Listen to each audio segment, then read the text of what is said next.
এক ঘন্টা পর ইউরোর ফাইনালে মুখোমুখি হবে পর্তুগাল ও ফ্রান্স। রোনালদো গ্রিজম্যান দ্বৈরথ দেখার অপেক্ষায় ফুটবল প্রেমীরা।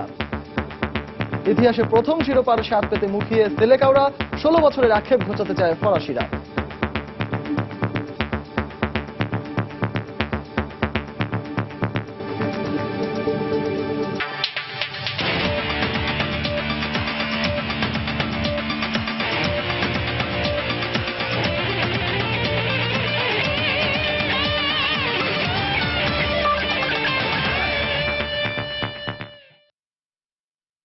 দর্শক, ইউরো চ্যাম্পিয়নশিপের খবর তো থাকছেই। ঈদের এই আনন্দকে আরো বাড়িয়ে দিতে সাথে থাকছে আমাদের নিয়মিত আয়োজন, খেলার সময়ে বিশেষ আয়োজন। আর এই আয়োজনে আপনাদের সবাইকে স্বাগত জানাচ্ছি আমি সজল মিত্র রিচার্ড। ইউরো চ্যাম্পিয়নশিপের খবর শুরুতেই পর্দা নামতে যাচ্ছে ইউরো 2016-এর পঞ্চদশ ইউরোর ফাইনালে গ্রিজম্যানের ফ্রান্স লড়বে রোনালদোর পর্তুগালের বিপক্ষে। কার ভাগ্যে জুটবে শিরোপা? ফ্রান্সের তৃতীয় নাকি পর্তুগালের প্রথম? উত্তরটা জানতে বিশ্ববাসীর চোখ আটকে থাকবে ফাইনালের ভেন্যু স্টাদে দা ফ্রান্সের দিকে। ম্যাচটি শুরু হবে বাংলাদেশ সময় আর কিছুক্ষণ পর রাত 1টায়। শিরোপা জয়ের পথে বাধা হয়ে নেমে এসেছেন আরেক রোনালদো। পার্থক্য শুধু এটুকুই যে 98-এর বিশ্বকাপ ফাইনালে সেই রোনালদো ছিলেন ব্রাজিলের কিংবদন্তি, আর এবার হলেন সাম্প্রতিক সময়ে ফুটবল বিশ্বের অন্যতম সেরা ফুটবলার পর্তুগালের ক্রিশ্চিয়ানো রোনালদো। ফরাসিদের ফুটবল ইতিহাসটা সমৃদ্ধ হয়ে রয়েছে একটি বিশ্বকাপ ও দুটি ইউরো শিরোপা জয়ের মধ্য দিয়ে। সেই ইতিহাসটাকে আরো সমৃদ্ধ করতেই দিদিয়ের দেশমের শিষ্যরা পর্তুগিজদের বিপক্ষে মাঠের লড়াইয়ের জন্য প্রস্তুত। মুখোমুখি লড়াইয়ের হিসাবে এখন পর্যন্ত 24 বারের দেখায় আধিপত্য কিন্তু ব্লুদেরই। 18টি ম্যাচে জয়ের বিপরীতে তারা হেরেছে মাত্র 5টি ম্যাচে, ড্রয়ের সংখ্যাটা মাত্র 1টি। গ্রিজম্যান পায়েদের আরো আত্মবিশ্বাস যোগাচ্ছে যে কোনো প্রতিযোগিতামূলক ফুটবলে সবশেষ খেলা 10টি ম্যাচে সেলেকাওদের কাছে তাদের অপরাজিত থাকার পরিসংখ্যান। এ ম্যাচে দেশম তার সেরা সেনানীদেরকেই পাচ্ছেন। ইনজুরি কিংবা কার্ডের জটিলতায় তাকে খুব বেশি ভুক্তভোগী হতে হচ্ছে না। আভাস মিলেছে কিছুটা রক্ষণাত্মক হয়ে 4-2-3-1 ফরমেশনেই মাঠে নামবে ফরাসিরা। সেক্ষেত্রে এভরা, পগবা, মাতুইদি, সিসকোর সাথে পায়েত, জিরুদ আর আসরের দুরন্ত ফুটবলার গ্রিজম্যানই দেশমের প্রথম একাদশের ভরসা। অন্যদিকে নামে ভারে বড় দল হলেও শিরোপা শূন্যতার আক্ষেপ ঘোচানোর মোক্ষম সুযোগ এবার পর্তুগালের সামনে। সেলেকাওরা তো সেই স্বপ্ন থেকে মাত্র এক ধাপ দূরে দাঁড়িয়ে। পর্তুগিজদের স্বপ্নদোষটা রোনালদো কি পারবেন ফার্নান্দো সান্তোসের দলকে সেই কাঙ্ক্ষিত স্বপ্নটি বাস্তবে পরিণত করে দিতে? সান্তোসের রণকৌশলে অবশ্য মৌতিহ্ন থাকছেন না। 4-1-3-2 ফরমেশনে তার প্রধান ভরসা ওই CR7, সাথে ন্যানি সিলভারা তো আছেনই। পাশাপাশি সেলেকাওদের তরুণ তুর্কি রেনাতো সানচেজ এরই মধ্যে তার আস্থার প্রতিদান দিতে শুরু করেছেন। 1984 সালে প্রথম ইউরো শিরোপার পর 2000 সালে দ্বিতীয় শিরোপা, ব্যবধানটা 16 বছরের। 2000 সালের পর আবারও 16 বছর পেরিয়ে গেছে। ফ্রান্সের কাছে ইউরো শিরোপাটা 16 বছর পরপরই যেন ধরা দেয়। কাকতালীয়ভাবে 2016, অর্থাৎ এবারের শিরোপাটাও কি যাবে তাহলে ফরাসিদের ঘরে? উত্তরটা জানতে অপেক্ষাটা মাত্রই তো আর কয়েক ঘন্টার। সজল মিত্র রিচার্ড, সময় সংবাদ। পর্তুগাল ফ্রান্সের ইউরোর ফাইনাল যেন শুধু দু দেশের নয়, রূপ নিয়েছে গ্রিজম্যান রোনালদো দ্বৈরথে। ফরাসি কোচ দিদিয়ের দেশম ও পর্তুগাল বস ফার্নান্দো সান্তোসের পরিকল্পনা নিয়ে কৌতূহলের শেষ নেই সারা বিশ্বের ফুটবল প্রেমীদের। ইউরোর ফাইনালে ম্যাচের স্পটলাইটে থাকবেন কারা? কারা হতে পারেন ম্যাচ ফ্যাক্টর? চলুন দর্শক, সেসবের বিস্তারিত জানতে দেখে আসি এবারের প্রতিবেদনটি। এই তো কদিন আগের কথা, চ্যাম্পিয়ন্স লিগের ফাইনালে ক্রিশ্চিয়ানো রোনালদো রিয়াল মাদ্রিদের প্রতিপক্ষ অ্যান্তোনিও গ্রিজম্যানের অ্যাথলেটিকো মাদ্রিদ। জয়ের হাসি হেসেছিলেন রোনালদো। ক্লাব ফুটবলের জার্সি ছেড়ে এবার জাতীয় দলের জার্সি গায়ে 120 গজের সবুজ উদ্যানে লড়াই। আবারও মুখোমুখি ওই রোনালদো আর গ্রিজম্যান। ইউরোর ফাইনালের এবারের আসরে ফ্রান্স পর্তুগালের লড়াই ছাপিয়ে রোনালদো গ্রিজম্যানের দ্বৈরথটাও হয়ে উঠেছে বেশ উপভোগ্য। ম্যাচে পর্তুগালের বড় ভরসার নাম ক্রিশ্চিয়ানো রোনালদো। দেশের হয়ে সর্বোচ্চ 132টি আন্তর্জাতিক ম্যাচ খেলে করেছেন 61টি গোল। পেছনে ফেলেছেন স্বদেশী লুই ফিগোর সেলেকাওদের জার্সি গায়ে আন্তর্জাতিক ম্যাচ খেলার রেকর্ড। সেই সাথে ফরাসি মিশেল প্লাতিনির সাথে ইউরোর সর্বোচ্চ গোলদাতা হওয়ার রেকর্ড ছুঁয়েছেন গেল ম্যাচেই। আর এবারের আসরেও তার নামের পাশে জলজল করছে 2টি অ্যাসিস্ট ও 3টি গোল।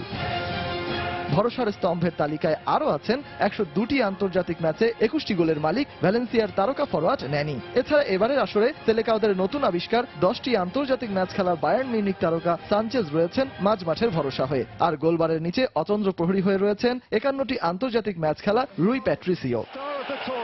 অন্যদিকে ফ্রান্সের কোচ দিদিয়ের দেশমের সেনানীরা ফর্মের তুঙ্গে থাকায় একেবারেই নির্ভাবনায় আছেন তিনি।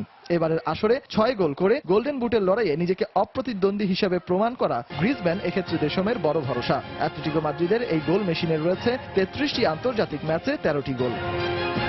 এছাড়া আক্রমণ ভাগকে আরো শক্তপোক্ত করে রেখেছেন 25টি আন্তর্জাতিক ম্যাচে 6টি গোল করা ওয়েস্ট হ্যাম তারকা দিমিত্রি পায়েত এবং 54টি আন্তর্জাতিক ম্যাচে 21 গোল করা আর্সেনাল ফরওয়ার্ড অলিভার জিরুদ। সেই সাথে মাঝে ব্লুদের প্রাণ ভোমরা হয়ে থাকবেন 37টি আন্তর্জাতিক ম্যাচ খেলা ইউভেন্টাস তারকা পল পগবা। অনেক তো হলো অপেক্ষা, সেকেন্ড, মিনিট, ঘন্টার কাটা মারিয়ে আর কিছুক্ষণ পরই তো দেখা মিলবে এবারের ইউরো চ্যাম্পিয়নদের। কৌতূহলী ফুটবল প্রেমীদের চোখ এখন তাদেদা ফ্রান্সের দিকে। সজল মিত্র, রিচার্ড, সময় সংবাদ।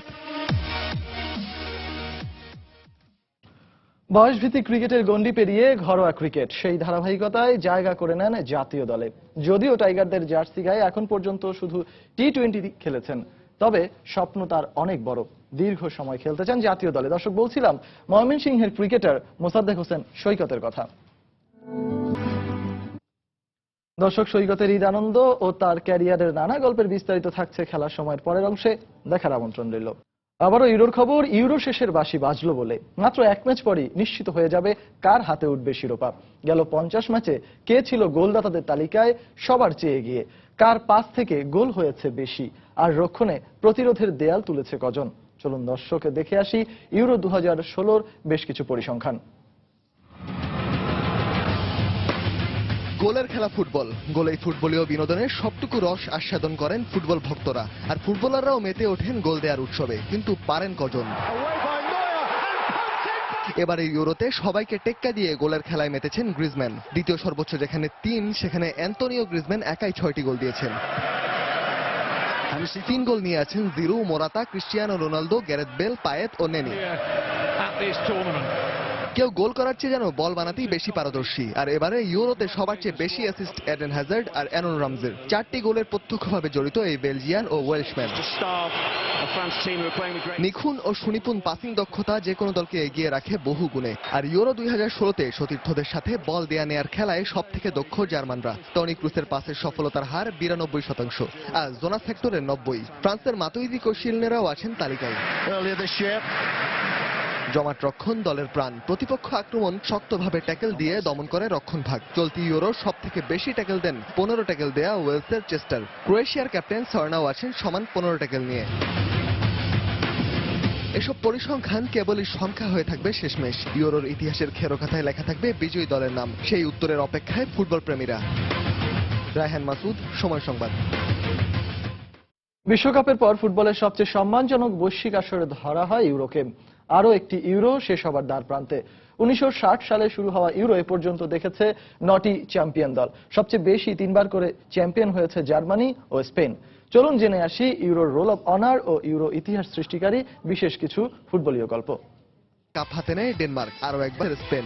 2016-তে এবারে শিরোপা ছোঁয়া দূরত্বে ফ্রান্স ও পর্তুগাল। পর্তুগালের 1 নাকি ফ্রান্সের 3, অপেক্ষায় ফুটবল বিশ্ব।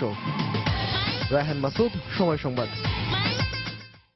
এদিকে ইউরো চ্যাম্পিয়নশিপের ফাইনালকে ঘিরে ফ্রান্সের নিরাপত্তা ব্যবস্থা আরো জোরদার করা হবে বলে জানিয়েছিলেন দেশটির নিরাপত্তা বিভাগ। ফাইনালের আগে সার্বিক নিরাপত্তা ব্যবস্থা নিয়ে আয়োজিত এক বৈঠকে একথা জানিয়েছিলেন প্যারিসের পুলিশ প্রধান মাইকেল ক্যাডট।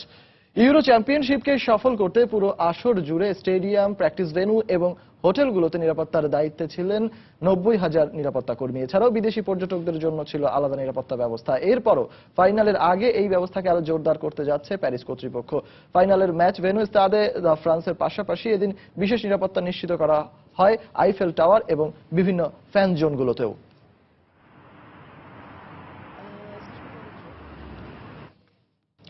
এদিকে ইউরোর ফাইনালের রোমাঞ্চটা ছুঁয়ে গেছে বাংলাদেশ ফুটবল ফেডারেশনের সভাপতি কাজী সালাউদ্দিনকেও। সাম্প্রতিক পারফরমেন্সে স্বাগতিক ফ্রান্সকে এগিয়ে রাখছেন বাফুফে বস। তবে ক্রিস্টিয়ানো রোনালদো জ্বলে উঠলে ফ্রান্সকে হতাশায় ডুবিয়ে চ্যাম্পিয়ন হবে পর্তুগাল, এমনটাই মনে করেন দেশের সাবেক এই ফুটবল তারকা। অল ওভার দ্য ওয়ার্ল্ড ফ্রান্সকে ফেভারিট ধরছে এবং আমরা যা খেলা দিচ্ছি তাতে ফ্রান্সই ফেভারিট লাগে। But my point is Ronaldo did not become a superstar just আপনারা টেলিভিশন বা নিউজ পেপারের সাপোর্টে। He is a superstar of the world by performance. আর এই ধরনের প্লেয়াররা ওইসব সময় পারফরমেন্স করে যেই পারফরমেন্সটা বছর কা বছর মানুষ মনে রাখে। সো গোটা পৃথিবী বলবে ফ্রান্স জিতবে, বাট আমার মনে হয় there may be an upset, Portugal may win. দর্শক, আমরা আসলে বাফুফে বস কাজী সালাউদ্দিনের একটা মানে তার মতবাদ শুনছিলাম যে আসলে আজকের ম্যাচটিতে কি ধরনের ঘটনা ঘটতে পারে। তো আমরা একটু দু দলের আসলে পরিকল্পনাটা জেনে নেই, দু দলের কোচের যে পরিকল্পনা। প্রথমেই আমরা একটু পর্তুগালের ফার্নান্দো সান্তোস তিনি কি পরিকল্পনায় তার রণকৌশলটা আঁকছেন সেটি যদি একটু দেখতে যাই, তাহলে আমরা দেখতে পাচ্ছি যে তার কিন্তু এই মুহূর্তে যে ছকটা আমরা প্রথম যে সম্ভাব্য ছক আমরা যেটি জানতে পেরেছি সেটি হচ্ছে 4-1-3-2, এবং সেক্ষেত্রে রুই প্যাট্রিসিও তিনি গোলরক্ষক হিসেবে দায়িত্ব পালন করবেন এবং পুরো আসরেই তিনিই হচ্ছেন গিয়ে পর্তুগালের গোল পোস্ট সামলেছেন। তার সামনে আমরা দেখতে পাচ্ছি সুয়ারেসকে এবং আরো দেখতে পাচ্ছি হাউসে কন্তেকে। এই দুজন অবশ্য প্রধান সেনানী হিসেবে রক্ষণ দুর্গ সামলাবেন পর্তুগালের।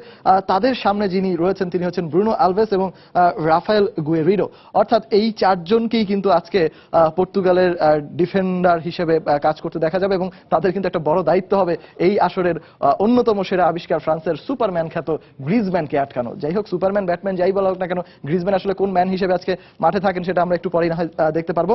আমরা যদি একটু মিডফিল্ডে যাই তাহলে কি দেখতে পারবো? মিডফিল্ডে আমরা দেখতে পাচ্ছি যে একদম পেরেইরা তিনি কিন্তু পুরোপুরি মাঝমাঠটাকে আসলে দখলে রাখবেন। আমরা এখানে সেটাই দেখতে পাচ্ছি। তার সামনে আদ্রিয়ান সিলভা এবং তরুণ তুর্কি পর্তুগালের রেনেতো সানচেজ এবং ওয়াও মারিও, তারা আসলে তার কাছ থেকে বল পেয়ে সেটিকে আক্রমণে যোগান দেওয়ার দায়িত্বে থাকবেন।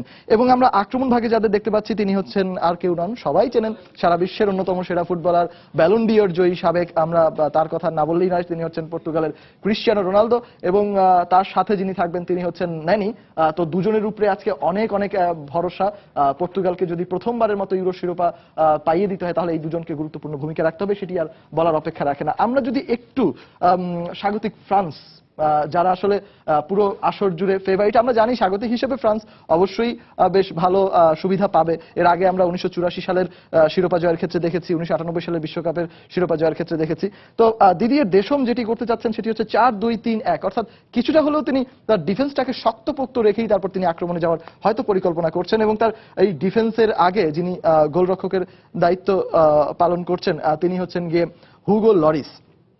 তো হুগো লরিস হচ্ছেন গিয়ে গোলবার সামলাবেন, তিনি বেশ পরীক্ষিত, তার সম্পর্কে আর নতুন করে কিছু বলার নেই। তবে আমরা ডিফেন্ডার হিসেবে যাদেরকে দেখতে পাচ্ছি তারা হচ্ছেন ব্যাকারি সানিয়া, তিনি আছেন, তারপরে লাউরেন্ট কোচিয়ালিনি আছেন, আমরা দেখতে পাচ্ছি দুজন দু প্রান্তে রয়েছেন, স্যামুয়েল উমটিটি রয়েছেন এবং প্যাট্রিস এভরা ইভেন্টাস তারকা এবং তার উপরে আসলে ডিফেন্ডার হিসেবে অনেক অনেক ভরসা করে ফ্রান্স এবং সেক্ষেত্রে দিদিয়ের দেশম, সেটা আমরা আগের ম্যাচগুলোতে দেখেছি, হয়তো ফাইনাল ম্যাচের জন্য তাকে সেই দায়িত্ব পালন করতে হবে। এরপরে আমরা যদি একটু মিডফিল্ডের দিকে আসি তাহলে আমরা দেখতে পাচ্ছি সেখানে একটু ভেঙে ভেঙে ফরমেশনটাকে সাজিয়েছেন।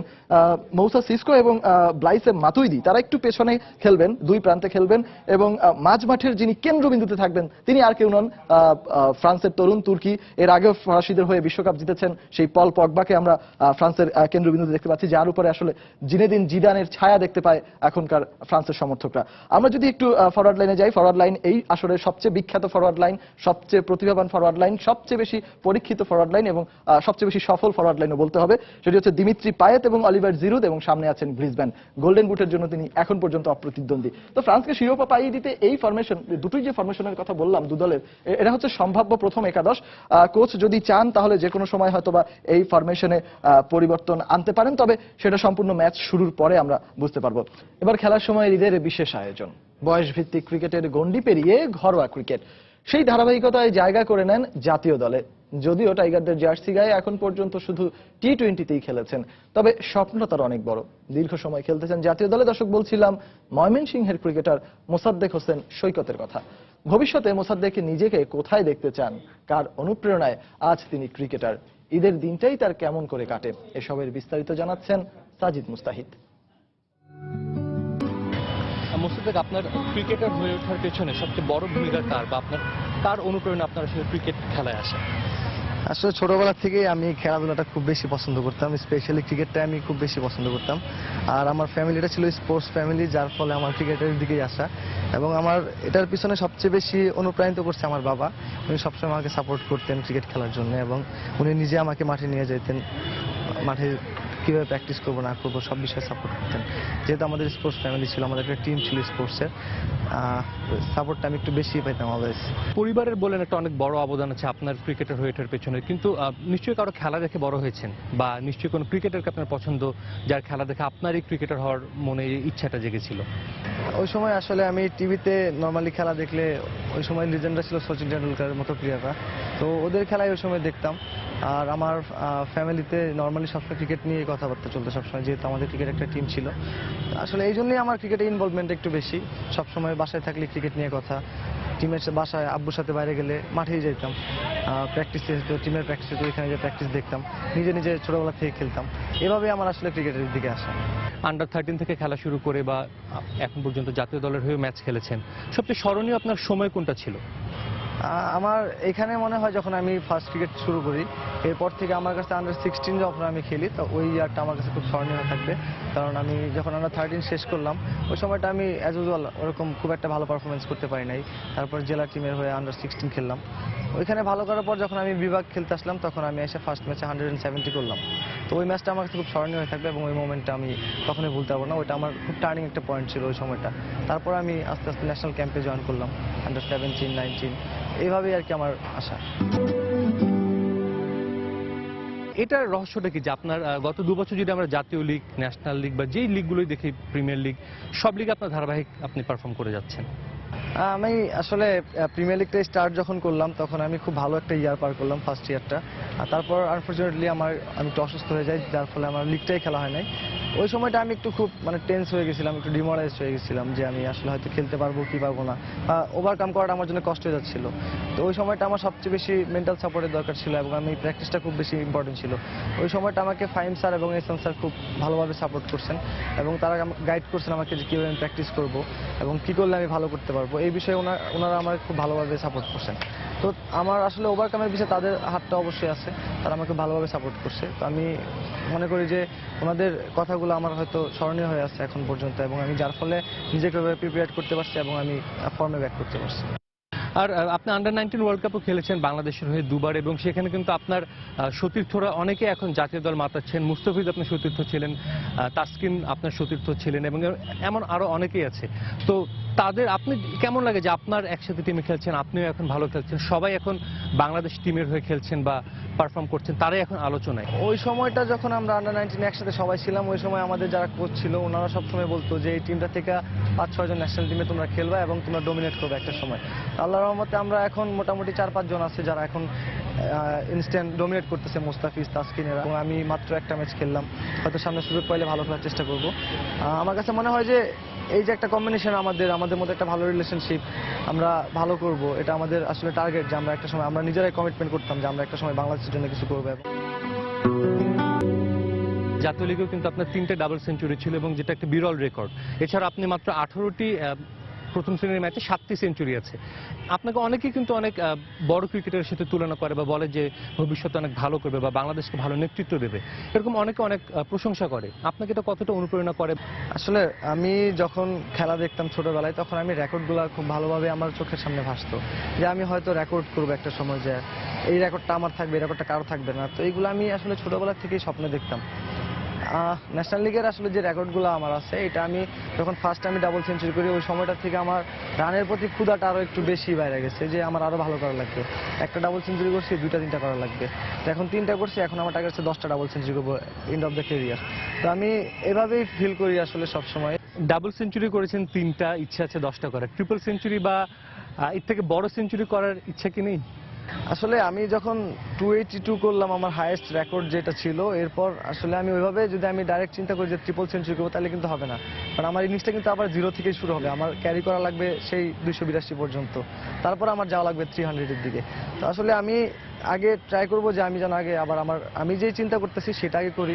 যদি ওটা করতে পারি, ইনশাল্লাহ আমি তারপর ওটার দিকে টার্গেট করবো এবং আমি ট্রাই করবো যেন ওটা আমি ফুলফিল করতে পারি আমার টার্গেটটা।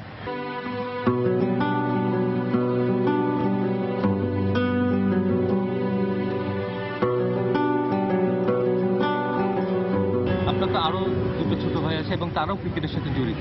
তারা দুজন আপনাকে দেখে কতটা ইন্সপায়ার? আসলে আমার ফ্যামিলিটাই ছিল ক্রিকেটের ফ্যামিলি। তো আমার ছোট ভাই 2জন যারা আছে, ওরা আমার ফ্যামিলি থেকেই বাই বর্ন এটা চলে আসছে। তো যতটা ভাই বর্ন থেকে আসছে এর চেয়ে বেশি ওরা ইন্সপায়ার হয়েছে আমাকে দেখেই। আমি এত ভালো একটা জায়গায় হয়তো এখন আছি, তো ওরা এটা দেখে খুব অনুপ্রাণিত যে ওরা আমার ভাই খেলতেছে, আমরা হয়তো একটা সময়টা জায়গাটা নিতে হবে। এবং আমার ছোট ভাই যেটা আছে, মানে আমার ইমিডিয়েট ছোট যে সান, আন্ডার-19 ওয়ার্ল্ড কাপ খেলো, ও মাঝে মাঝে আমাকে বলে যে ঠিকমতো প্র্যাকটিস করো, ঠিকমতো প্র্যাকটিস করো, তোমার জায়গায় কিন্তু আমি চলে আসছি, তোমার জায়গাটা হয়তো আমি মেরে দিতে পারি। সেই টাইপের কথাবার্তা আর কি, যে এগুলা শুনলে ভালো লাগে অনেক সময়, যেন আমার ছোট ভাই আমার সাথে চ্যালেঞ্জ নিতেছে, তো আমি ভালো করতেছি, ও ভালো করার একটা ইচ্ছা আছে। আপনার মার জন্য এটা কতটা গর্বের যে তার 3 ছেলেই ক্রিকেট খেলছে এবং একজন জাতীয় দলের হয়ে খেলছে, একজন অর্ধ-19 হয়ে খেলছে এবং আরেকজনও কিন্তু সেই পথেই আছে। ছোটবেলায় আমার বাবা মারা যান, এরপর থেকে এই এত দূর আসা পুরোটাই ওনার হাত ধরেই। উনি আমাদেরকে কখনো মানে অন্য কোনো কিছু বলেই নাই, ক্রিকেট খেলো, যেটা করতেছো এটাই করো, অন্য কোনো প্রেশার ক্রিয়েট করে নাই কখনোই, যে এটার জন্য 100% সাপোর্ট অলওয়েজ উনি করছেন। তো আমার কাছে মনে হয় যে সারা জীবনের ক্রিকেট খেলা যত কিছু করতে পারবো দেশের জন্য, মানে পুরোটাই তার জন্য ডেডিকেট করা ছাড়া আমার আর কোনো পথ থাকবে না। তো আমার মানে ওনার যে সাপোর্টটা, ওনার যে দোয়া আমার সাথে আছে, আমার মনে হয় যে এটার জন্য আমি হয়তো একটা সময় এই জায়গায় আসতে পারছি, এবং ওনার দোয়াটার জন্য আমি অনেক দূর যাইতে পারবো ইনশাল্লাহ। গত বছরই জাতীয় দলের অভিষেক হয়েছে, একটি টি-20 ম্যাচ খেলেছেন। নিজেকে কোথায় দেখতে চান? সামনে এখন অনেক পথ বাকি, আপনার ক্যারিয়ারও মাত্র শুরু হলো। যখন থেকে ক্রিকেটটা শুরু করছি, অবভিয়াসলি আমি স্বপ্ন দেখতাম যে আমি ন্যাশনাল টিমে ক্রিকেট খেলবো, কারণ যারা এখন বর্তমানে যারা বাংলাদেশে ক্রিকেট খেলতেছে এবং যারা নতুন প্রজন্ম আসতেছে, সবাই স্বপ্ন দেখে বাংলাদেশ টিমে ক্রিকেট খেলবে। তো আমারও ছোটবেলা থেকে সেটাই স্বপ্ন ছিল, আমি বাংলাদেশ টিমে খেলবো। এবং আমি এর আগে এই কথাটা অনেকবার বলছি যে আমি শুধু বাংলাদেশ টিমেই খেলতে চাই না, আমি বাংলাদেশ টিমের জন্য 10 বছর ক্রিকেট খেলতে চাই। আপনি কিন্তু ঢাকা প্রিমিয়ার লিগে 3টা মৌসুম খেলেছেন এবং 3 মৌসুমে আপনি আবাহনী ক্লাবের হয়ে খেলেছেন। অনেকে আপনাকে বলে আবাহনীর মোসাদ্দেক, এটা শুনতে কেমন লাগে আপনার?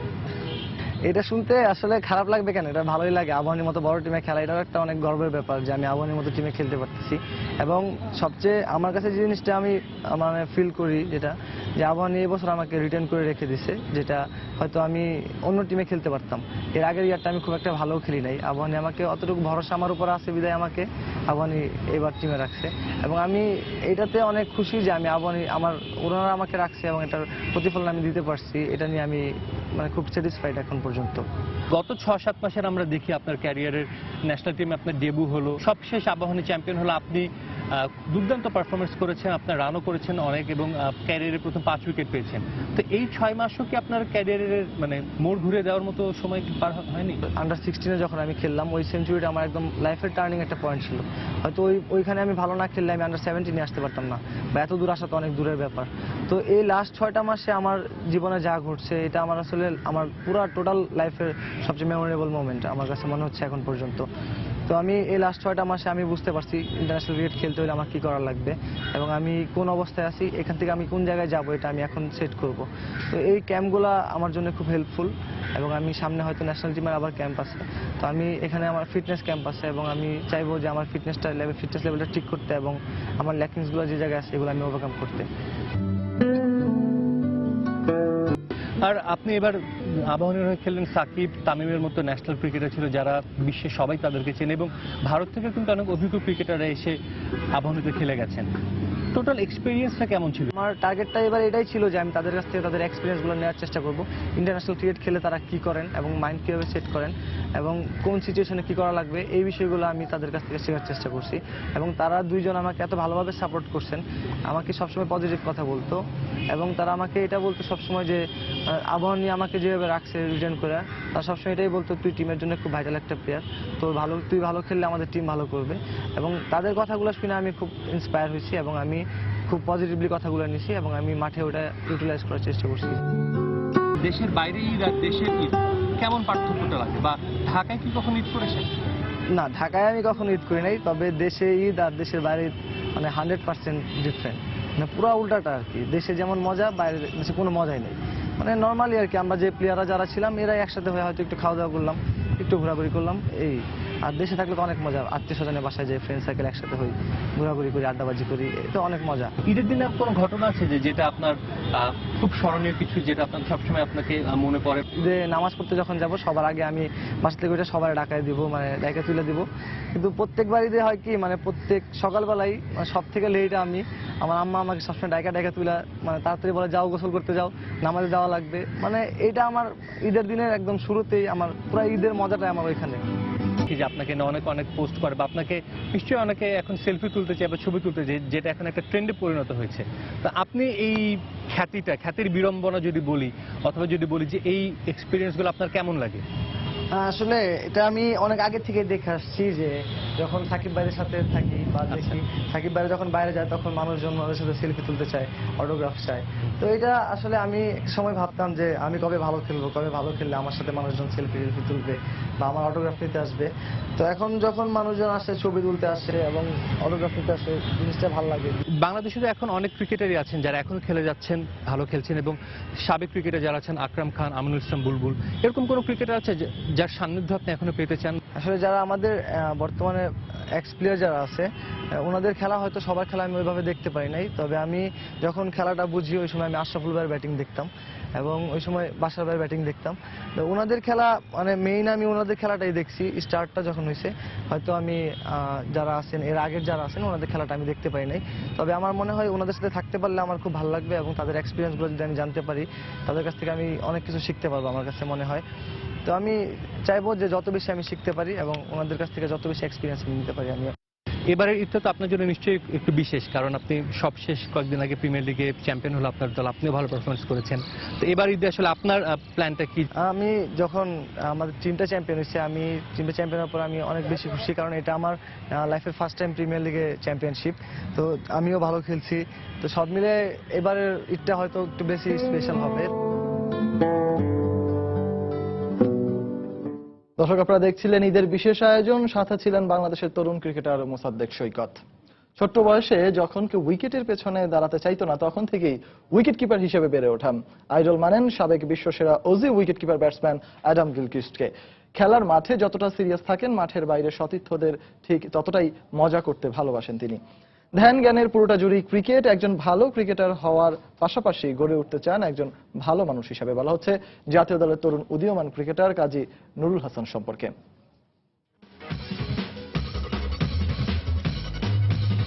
And again, now that's well played. He plays that ball on the onside usually. Brian Vittori's seen it.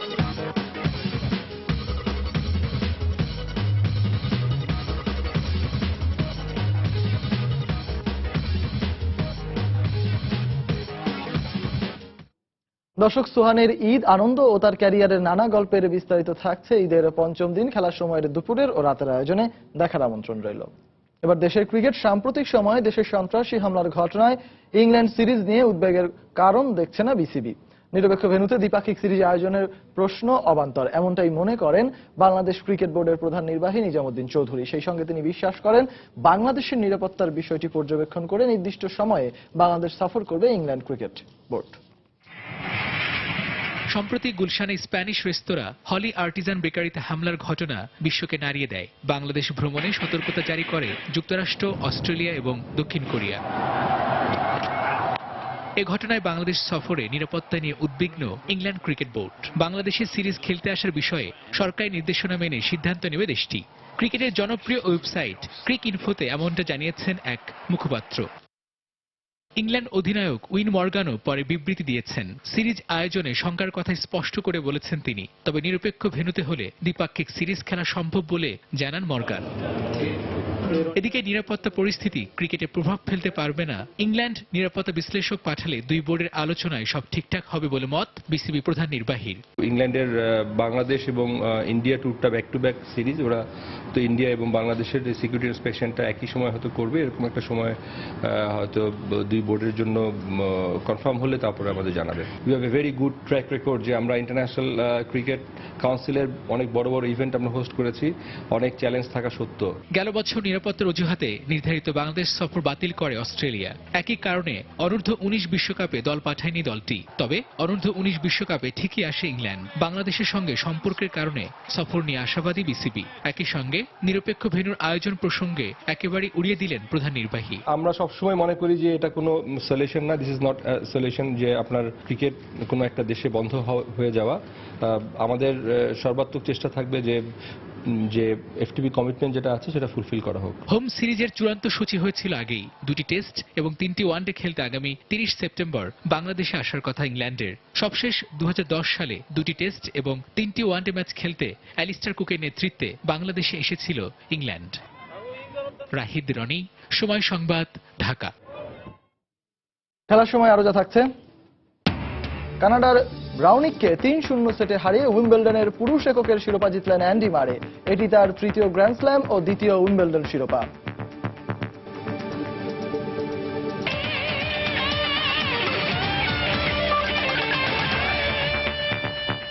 RFL water pump, পানি দেবে টেনশন নয়। এবার দেশের ফুটবলের খবর। ভুটানের বিপক্ষে এফসি এশিয়ান কাপ বাছাইয়ের প্লে অফের 2টি ম্যাচের জন্য 32 সদস্যের প্রাথমিক দল ঘোষণা করেছে বাংলাদেশ ফুটবল ফেডারেশন।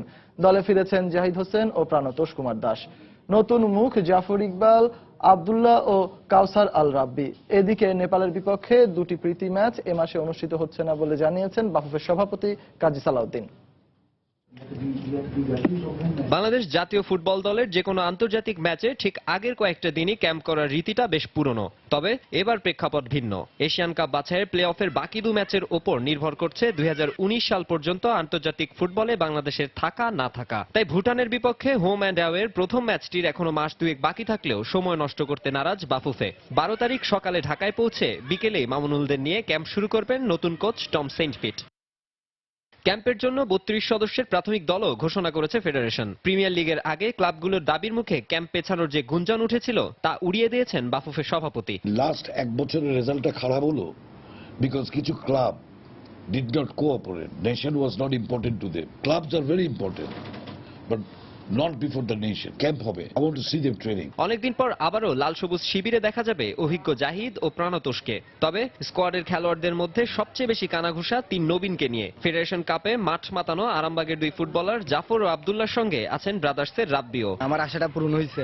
সামনে যদি আরো ভালো কিছু করতে পারি, ন্যাশনাল টিমের স্কোয়াডে বেস্ট 18 জন থেকে ইনশাল্লাহ আমি আরো অনেক খুশি হব। ভালো পারফরমেন্স, ইনশাল্লাহ ভালো প্র্যাকটিস তো অবশ্যই পাবো এবং প্র্যাকটিসের সাথে যদি নিজেকে ধরতে পারি এবং তুলে ধরতে পারি, ভালো পারফরমেন্স যদি করতে পারি, অবশ্যই মূল দলে থাকার চেষ্টা করব। তবে 15 ও 17 জুলাই নেপালের বিপক্ষে 2টি প্রীতি ম্যাচ হচ্ছে না এখনই, জানালেন বাফুফে বস। ম্যাচ হচ্ছে না দুটো।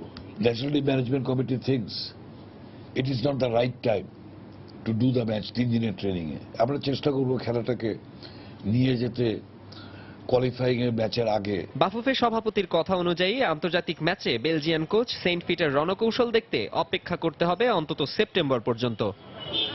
মাকসুম আলম খান, সময় সংবাদ, ঢাকা। উইম্বলডন টেনিসের খবর। মিলোস রাউনিককে সরাসরি 3-0 সেটে হারিয়ে এবার উইম্বলডন পুরুষ এককের শিরোপা জিতলেন ব্রিটিশ তারকা অ্যান্ডি মারে। বিশ্বের 2 নম্বর বাছাই অ্যান্ডি মারের এটি তৃতীয় গ্র্যান্ড স্ল্যাম। ম্যাচ শুরুর আগে থেকেই মারের অসাধারণ ব্যাক হ্যান্ড ফোর হ্যান্ড ট্যাকেলে। দর্শক, এই ছিল খেলার সময়ের এখনকার আয়োজন। যে কোনো খবর পেতে ভিজিট করুন সময়নিউজ.tv। আর খেলার জগতের সব খবর, সর্বশেষ খবর জানতে সঙ্গে থাকুন সময়ের।